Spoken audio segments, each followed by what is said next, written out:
The wolf. He talked to me. And you understood it? As clearly as I understand you.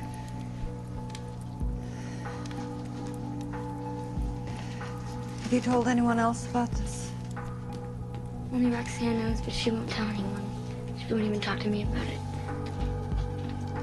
It chose not to kill you. I think it wants me alive.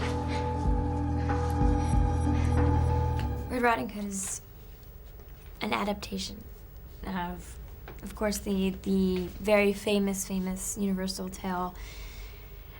And we've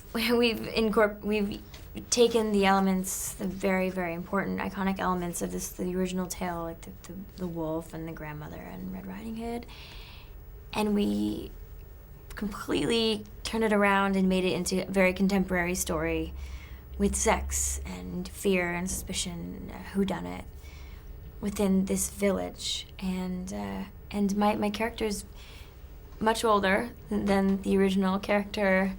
She's a young adult and she's in love, and her sister dies tragically at the beginning of the movie. She's murdered by the wolf.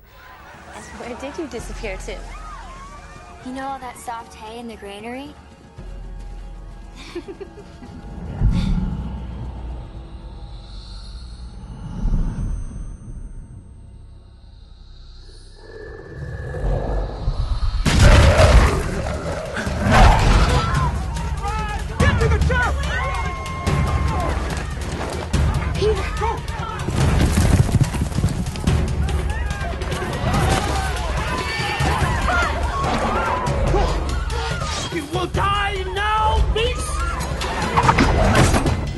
Fairy tales, I mean, the reason they have lasted so long is because they might have a deceptively simple, surface, but there are all these kind of symbols and layers of meaning in them that are like these iconic images and figures. Red Riding Hood, the fear of going into the dark woods alone, the fear of, facing your worst fear, like a bad wolf, Mm-hmm. and the darkness inside you. Why did you choose to do that? In the earliest versions of the fairy tale, Red Riding Hood has a choice between a fork in the road. She could either go straight to her grandmother's house, stay on the path, do exactly what her mother said, or she could veer off the path. I killed the wolf in its lair. The cave at Mount Grimoire. You have been deceived by this beast from the very start. It made you think he'd lived on Mount Grimoire so that you would not look for it in the most obvious place.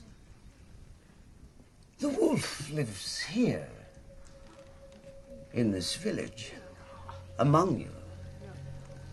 The real killer could be your neighbor, your best friend, even your wife. Building up the fear was kind of exhausting, but the sexual tension was just, we did so many auditions for these guys. Catherine Hardwicke is really intuitive and loves to explore chemistry between the young characters in her movies, and so we explored for a while before we started shooting, and we found these two lovely gentlemen, and so that was easy. The hard part was just running around this village, this film set, pretending there was a wolf chasing us when there's just no wolf in real life. It was just a plank of wood or a styrofoam life-size black thing. If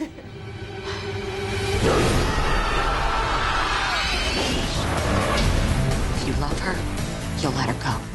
We all have secrets. And what was it like working with Leonardo DiCaprio as a producer? Well, it's kind of great because originally, he came up with this idea, and then you have the idea that he is helping, like looking at the casting tapes and saying, yeah, I like this acting, there's something special in this guy, and even coming to the set and visiting and, talking about the wolf. He wanted to be very gangsta, just like a really scary wolf, unpredictable. Okay. Fine.